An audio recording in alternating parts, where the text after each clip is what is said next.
ওকে গিয়ে জিজ্ঞাসা করি কোনটা পরবো। কি গো দেখো তো। হ্যাঁ বলো। আজকে আমাকে কোন কালারটা পরলে বেশি ভালো লাগবে? এটা পরো তুমি।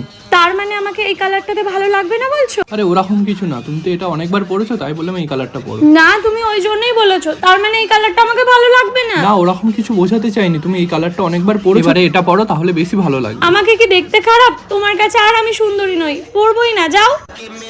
আল্লাহ কি যে করি, কোন দিকে যে যাই।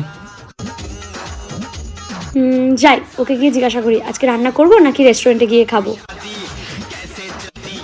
কি গো, আজকে আমার হাতে রান্না খাবে নাকি রেস্টুরেন্টে গিয়ে খাবে? আজকে তুমি রান্নাটা করো না। তুমি চাও না আমি একটা দিন ছুটি পাই? আমাকে দিয়েই রান্নাটা করাতে হবে তোমাকে। আরে ওই জন্য না, আমি ভাবলাম ছুটি আছে একসাথে কিছু রান্না করি। রান্না করে করে আমার হাতটা নষ্ট হয়ে যাচ্ছে, তুমি তো সেই দিকে দেখতে পাও না। শান্ত হও, চলো আমরা বাইরে গিয়ে কোথাও খাই।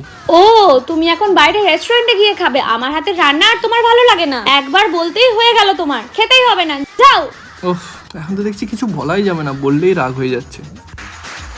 কোনটা খাবে, চিকেন স্যান্ডউইচ নাকি হট ডগ? তোমার যেইটা ইচ্ছা খেয়ে নাও, আমি পরে খাচ্ছি। আরে নাও না। খাও না, আমি খাচ্ছি। ঠিক আছে। তোমাকে স্যান্ডউইচটাই খেতে হলো? তুমি জানো না আমি স্যান্ডউইচ খেতে ভালোবাসি? তুমি তো বললে তোমার ইচ্ছা মতো খাও। তো কি হয়েছে, আমি স্যান্ডউইচ খেতে ভালোবাসি, আমি খাবো না, যাও। আরে বাবা অর্ধেকটা আছে, তুমি খেয়ে নাও। না আমি খাবো না, সরো। কেন যে এমন করে, দেখো হেয়ার স্টাইলটা কেমন লাগছে। তুমি বলছিলে না হেয়ার ব্যান্ডটা লাগিয়ে নাও। আমি তোমাকে কখন বললাম? তুমি তো কালকেই বললে। কালকে বলেছিলাম, আজকে তো বলিনি। কেমন লাগছে বলো সেটা। একদম জঘন্য লাগছে, বেকার লাগছে। আরে আরে হেয়ার ব্যান্ড খোলো, ধরো, রাখো এটা। ওহ একটুও শান্তি নেই জীবনে।